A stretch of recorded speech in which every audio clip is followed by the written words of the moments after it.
हबक्कुक, इसमें हम देखेंगे विश्वास का संघर्ष और उसकी जय। पहला प्रश्न, परमेश्वर का जवाब। दूसरा प्रश्न, परमेश्वर का जवाब। हबक्कुक की स्तुति। अगर नहूम परमेश्वर के क्रोध और प्रतिशोध के बारे में बात करता है, तो हबक्कुक विश्वास के संघर्ष और जीत के बारे में बात करता है। ये एक व्यक्ति की कहानी है जिसके अंदर सवाल थे, लेकिन शक में से अपना सफर शुरू करते हुए वह यकीन तक पहुंचा। उसकी शुरुआत संदेह से हुई। हे प्रभु, कब तक मैं तुझे सहायता के लिए पुकारूं और तू मेरी न सुने? मैं व्यर्थ ही चिल्लाता हूँ, तू मेरी पुकार नहीं सुनता। मैं विलाप करता हूँ, लेकिन तू मुझे नहीं बचाता। पहला अध्याय 2 वचन। लेकिन उसका सफर निश्चितता में पूरा होता है। फिर भी मैं प्रभु में आनंदित रहूंगा। प्रभु मेरा बल है, वह मुझे ऊंचे पहाड़ों में से सुरक्षित ले आएगा। 3 अध्याय 18 से 19। परमेश्वर के लिए हबक्कुक के पास 2 सवाल थे और परमेश्वर ने उसे उनके जवाब दिए। परमेश्वर के एक जन के अंदर भी शक और सवाल हो सकते हैं। परमेश्वर से सवाल करने में कोई बुराई नहीं है। अगर बढ़ते हुए छोटे बच्चे अपने माता पिता से सवाल न करे तो ये एक बुरा चिन्ह है।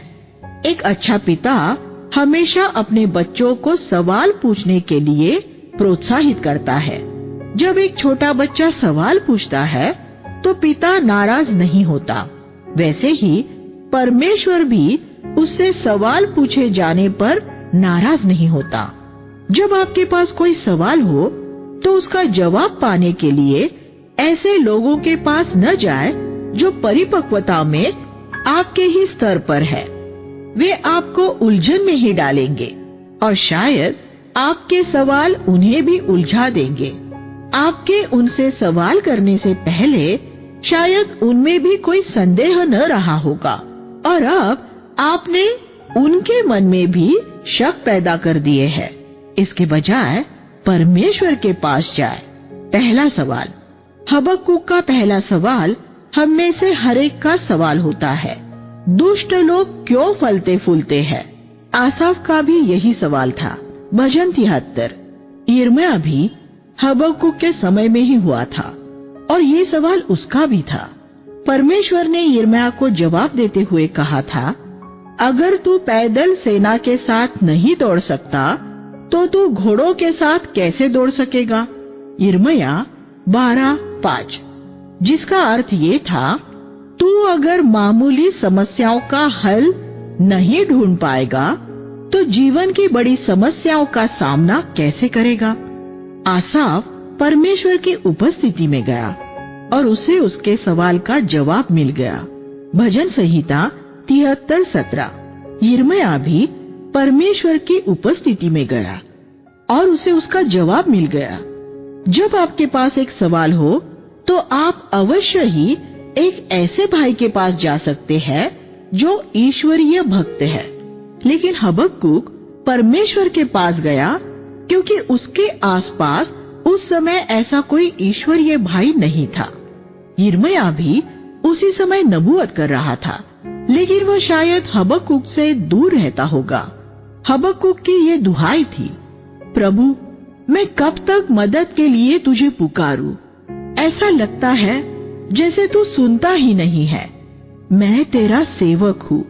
ये देख कि ये भक्तिहीन लोग मेरे साथ क्या कर रहे हैं। क्या तू मुझे बचाने के लिए कुछ नहीं करेगा? पहला अध्याय 2 वचन।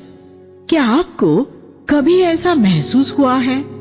2000 सालों से बहुत से मसीह लोगों को ऐसा महसूस होता रहा है, प्रभु, ये भक्तिहीन लोग क्यों फलते फूलते हैं? तू उन्हें ये अनुमति क्यों देता है कि वे तेरे लोगों को सता सके? मैं जहाँ कहीं देखता हूँ मुझे विनाश और उपद्रव ही नजर आता है और मेरे आसपास ऐसे ही लोग हैं जो वाद विवाद और झगड़ा ही करना चाहते हैं। 1:3। हबक्कुक ने यहूदा की ओर देखकर कहा, व्यवस्था को तो मानो लकवा मार गया है और वह व्यर्थ हो गई है, और न्यायालयों में भी कोई न्याय नहीं होता। अधर्मियों की संख्या धर्मियों से बहुत बढ़कर है, और रिश्वत और कपट द्वारा न्याय को विकृत किया जाता है। 1:4 ये 2600 साल पहले लिखा गया था, लेकिन ये आज भी कितना प्रासंगिक है। अगर आप एक मसीह है जो प्रभु के साक्षी है, तो आप ये पाएंगे कि दुनिया के अनेक स्थानों में पवित्र शास्त्र का ये भाग सच्चा है कि कानून और व्यवस्था को लकवा मार गया है, और आपके देश की अदालतों में आपके साथ इंसाफ नहीं होता है। परमेश्वर का जवाब। परमेश्वर ने हबक्कुक को सीधा जवाब नहीं दिया। बहुत बार यीशु भी सीधा जवाब नहीं देता था। ये इसलिए है क्योंकि परमेश्वर की बुद्धि हमसे बहुत ज्यादा श्रेष्ठ है। परमेश्वर ने हबक्कुक से ये कहा, जाति जाति के लोगों को ध्यान से देखो और विस्मित हो जाओ, क्योंकि मैं तुम्हारे दिनों में एक ऐसा काम करने पर हूँ कि उसके बारे में अगर तुम्हें बताया जाए तो भी तुम विश्वास नहीं करोगे, क्योंकि यहूदा में इससे पहले ऐसा कभी नहीं हुआ है। 1:5 इज़राइल बंधुआई में जा चुका था, लेकिन यहूदा के साथ ऐसा अब तक नहीं हुआ था। 800 साल पहले वे सभी मिस्र में गुलाम थे, लेकिन वह बात अब सिर्फ एक भूली बिसरी याद थी। अब प्रभु उनके साथ कुछ ऐसा करने वाला था जिस पर वे विश्वास ही नहीं कर सकते थे। अब वह छुटकारे की सामर्थ्य से भरा कोई चमत्कार नहीं करने वाला था।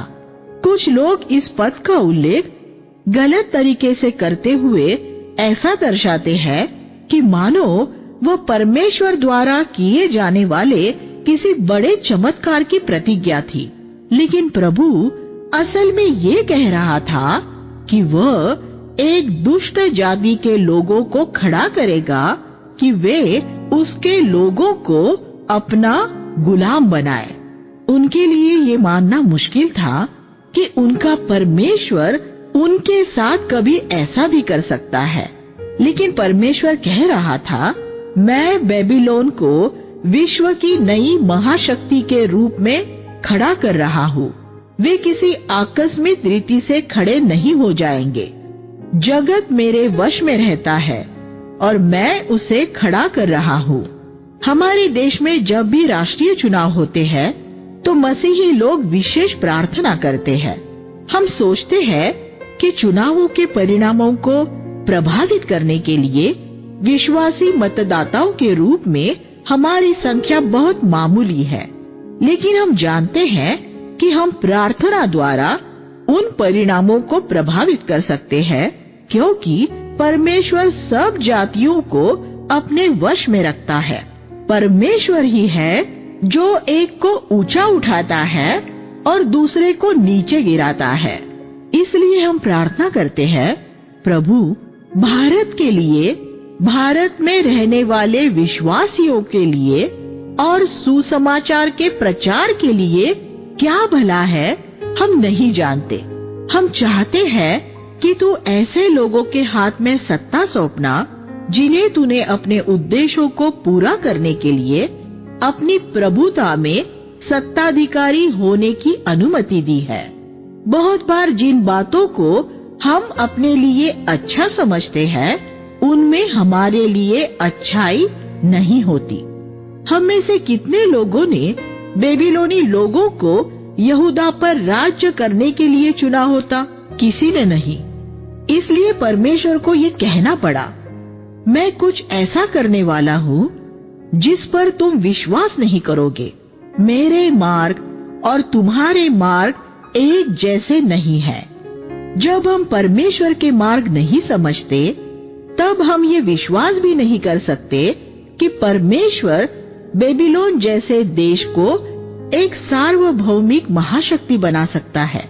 परमेश्वर के बारे में ज्यादातर मसीहियों का ये विचार होता है कि वह एक ऐसे दादाजी की जैसा है जो हमेशा भेंट और उपहार दे देकर हमें खुश करता रहेगा।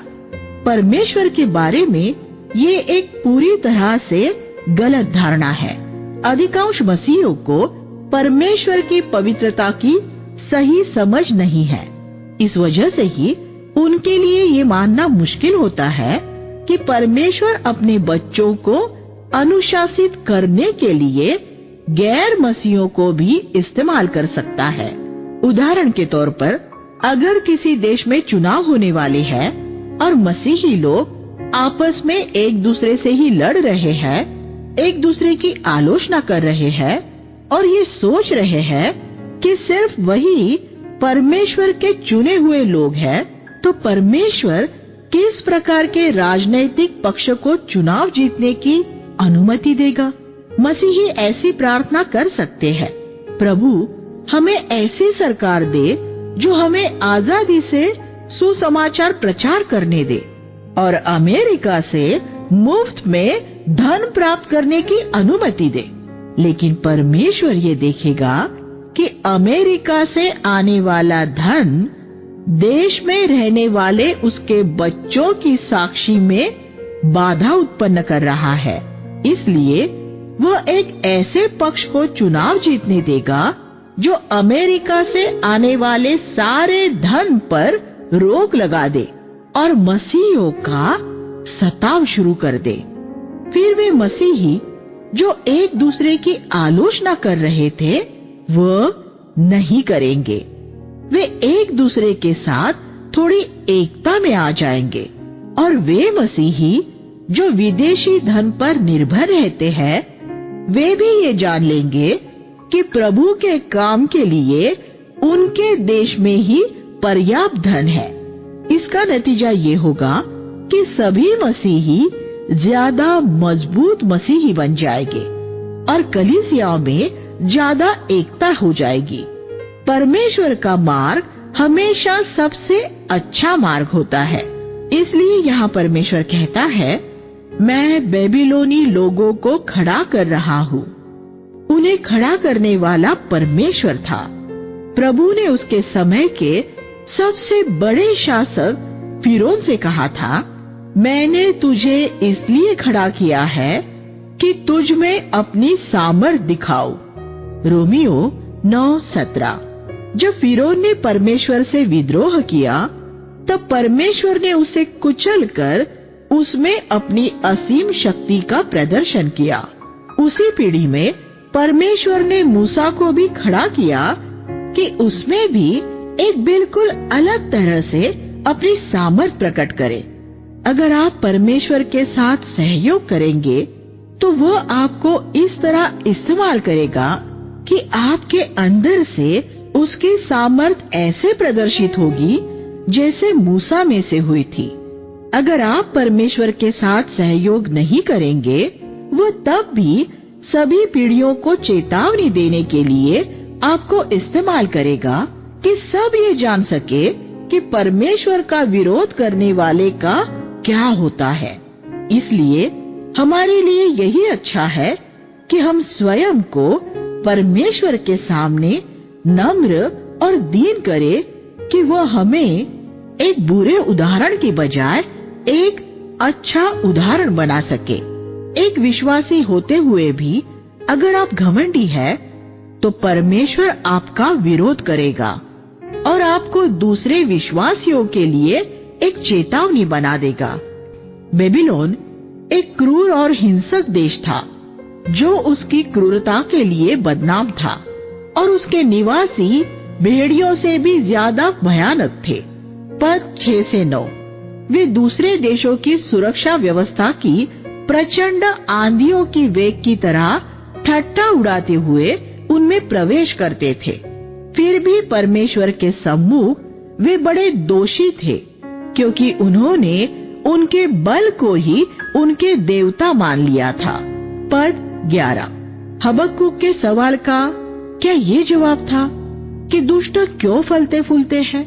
हबक्कुक ने परमेश्वर से कहा, तूने मेरे सवाल का जवाब नहीं दिया है। तूने तो बस इतना कहा है कि दुष्ट तो फूलेंगे फलेंगे। लेकिन परमेश्वर ने उसके सवाल का जवाब नहीं दिया। उसने कहा, सब कुछ मेरे वश में है और चाहे तुझे नजर न आ रहा हो, फिर भी मैं बेबीलोन के द्वारा अपने उद्देश्य पूरे कर रहा हूँ। आज 2600 साल बाद हम ये देख सकते हैं कि बेबीलोन को परमेश्वर ने खड़ा किया और परमेश्वर ने ही उसे मिट्टी में मिला दिया। और फिर हम ये कह सकते हैं, प्रभु तूने जो किया वो अद्भुत है। यहूदा के 70 साल तक बेबीलोन के बंधुआई में जाने के परिणामों पर ध्यान दे। न्यायियों के समय काल से 1300 ईसा पूर्व बेबीलोन की बंधुआई में जाने तक 600 ईसा पूर्व इज़राइल ने अक्सर मूर्तियों की पूजा की थी। दाऊद के समय में भी बहुत से लोग कांसे के सर्प की आराधना कर रहे थे। दूसरा राजा 18:4। इज़राइल में लगभग 700 सालों तक मूर्ति पूजा हो रही थी। फिर परमेश्वर ने उन्हें बेबीलोन भेज दिया। फिर जब यहूदी वापस लौटे तो उन्होंने दोबारा कभी मूर्ति पूजा नहीं की। पिछले 2500 सालों में परमेश्वर ने उन्हें बंधुआई में भेजने के द्वारा उस समस्या को हमेशा के लिए दूर कर दिया। क्या ये एक अद्भुत बात नहीं है? यहूदियों ने अन्य बहुत से पाप किए होंगे, लेकिन उन्होंने दोबारा कभी मूर्ति पूजा नहीं की। परमेश्वर कभी कभी एक व्यक्ति को एक ही बार में ऐसा पाठ सिखा देता है जिससे वह हमेशा के लिए बदल जाता है। उसने याकूब को पनीएल में एक बार हमेशा के लिए तोड़कर दीन कर दिया था और याकूब उसके बाद एक भिन्न मनुष्य बन गया था।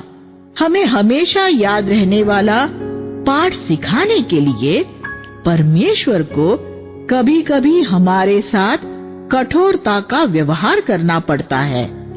हमें ये बात हमेशा समझ नहीं आएगी कि परमेश्वर हमारे जीवन में कुछ बातों को क्यों होने देता है, लेकिन हमारे लिए इतना जान लेना ही काफी होना चाहिए कि परमेश्वर हमारे जीवन के सारे हालातों को अपने वश में रखता है।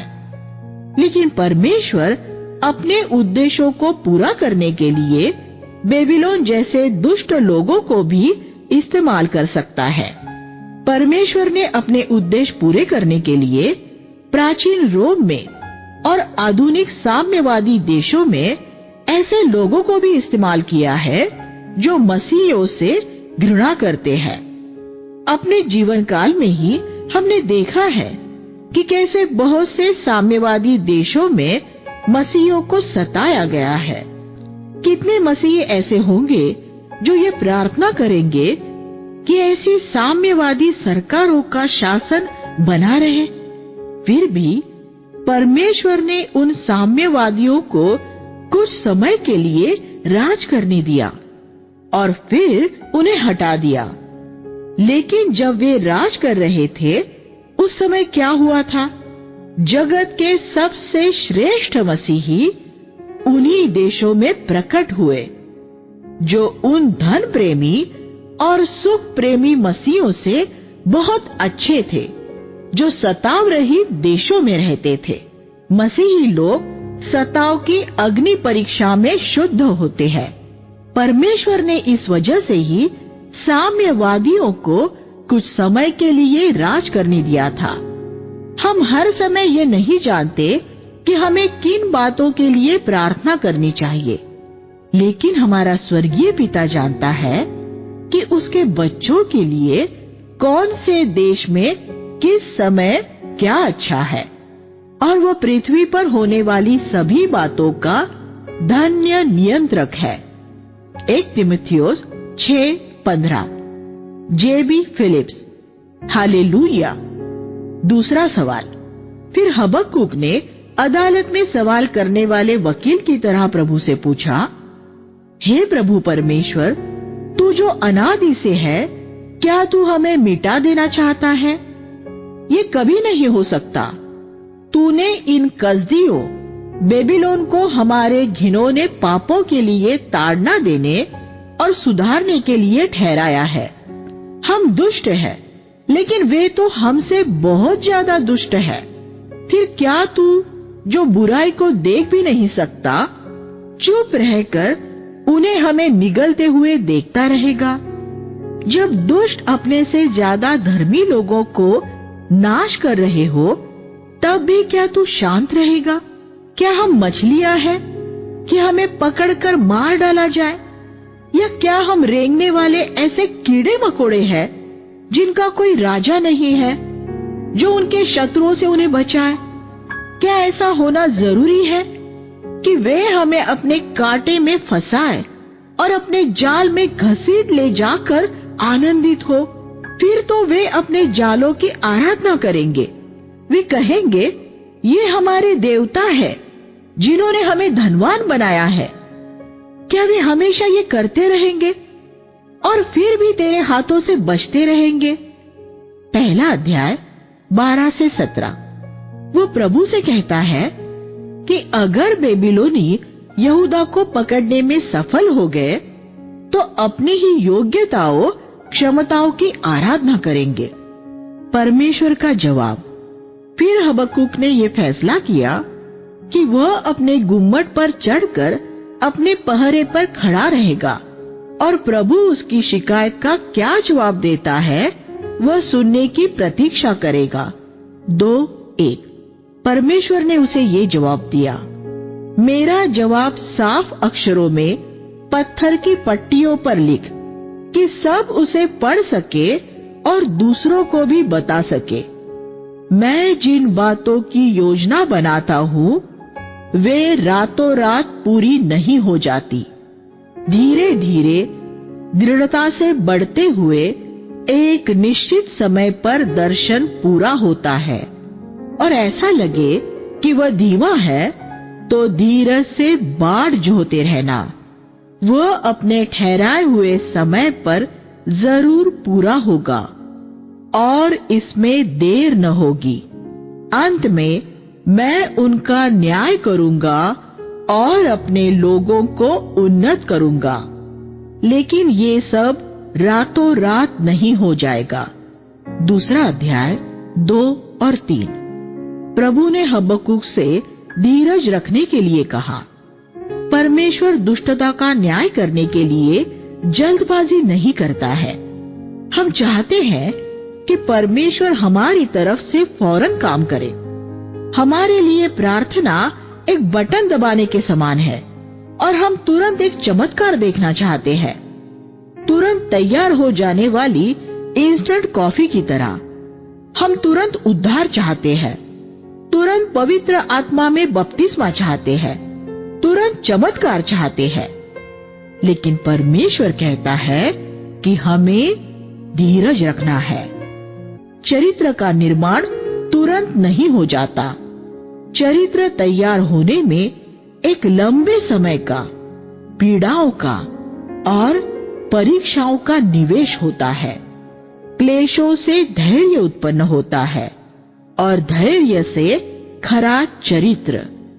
रोमियो 5वां अध्याय 3 और 4। इस प्रकार सबसे पहले परमेश्वर ने हबक्कुक से धीरज रखने के लिए कहा और उससे दूसरी बात ये कही गई कि वह विश्वास से जिएगा।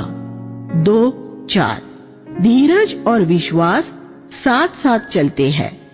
इब्रानियों 6वां अध्याय 12 और 15। परीक्षा के समय हमें इन दोनों की जरूरत होती है। इस पद का कि धर्मी जन विश्वास से जीवित रहेगा नई वाचा में 3 बार उल्लेख किया गया है।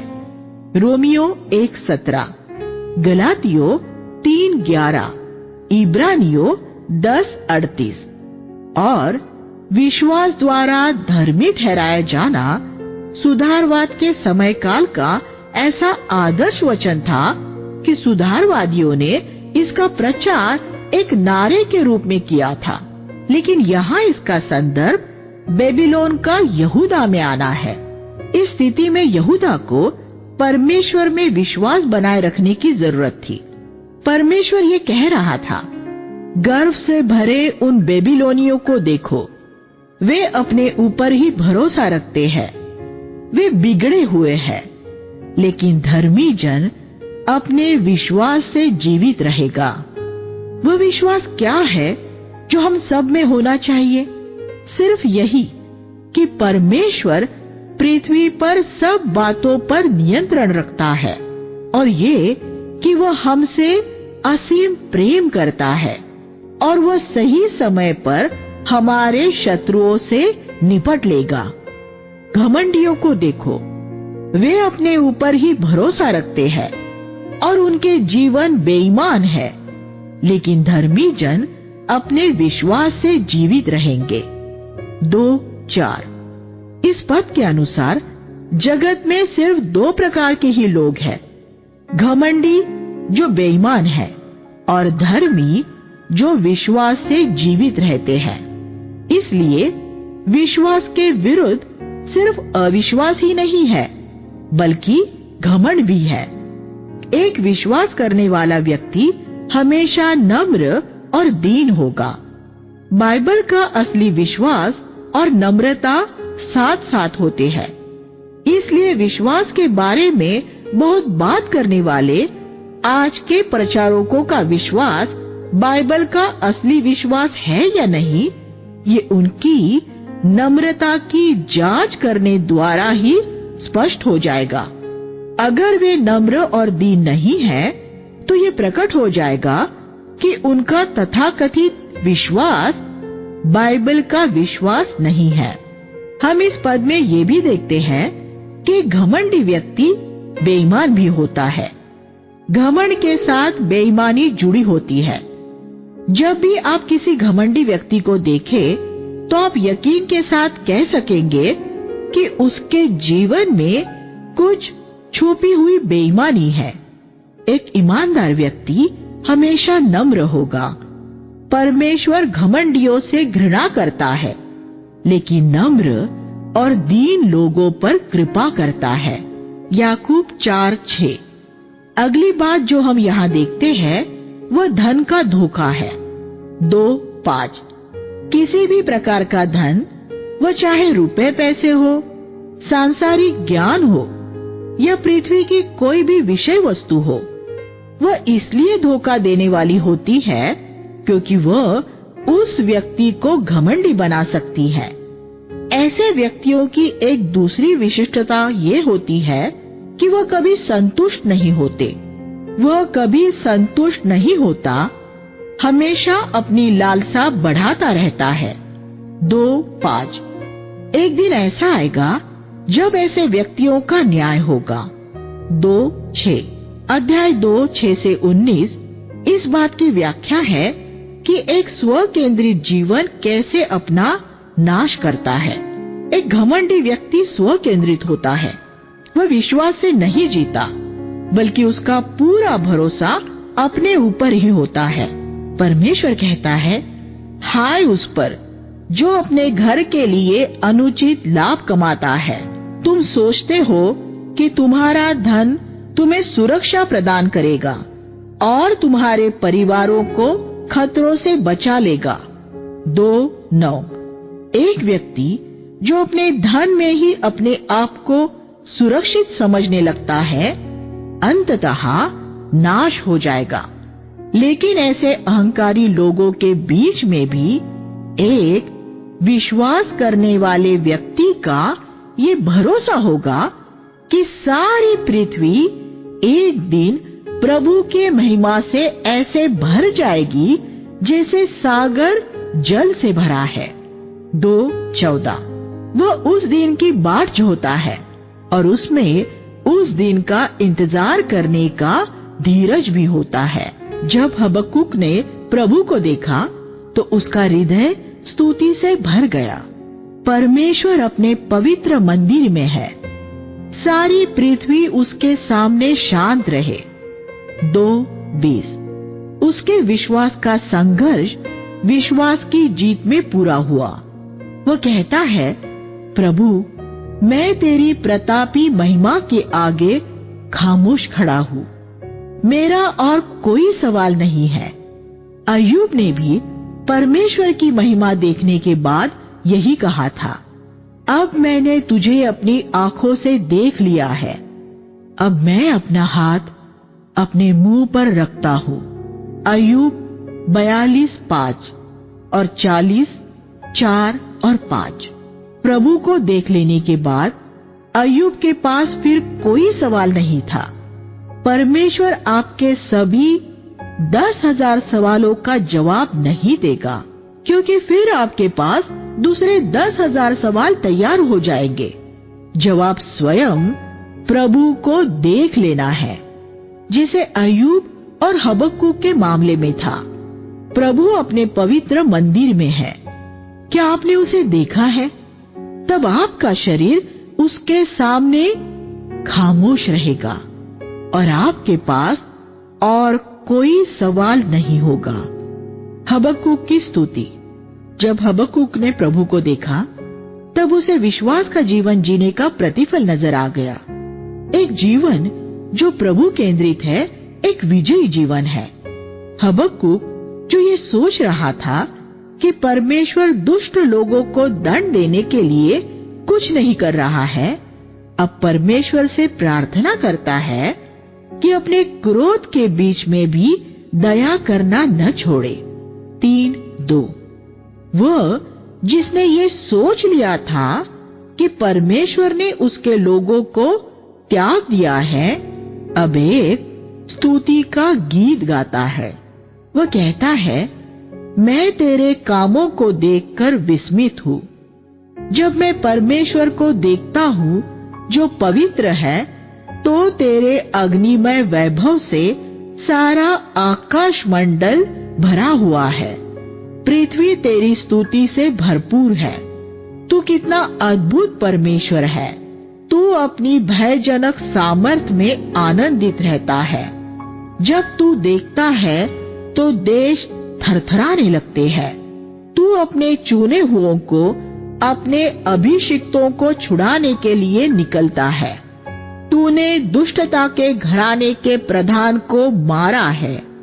3 अध्याय 2 से 13। हबक्कुक को अब पहले बेबीलोनी नहीं, बल्कि परमेश्वर नजर आ रहा है।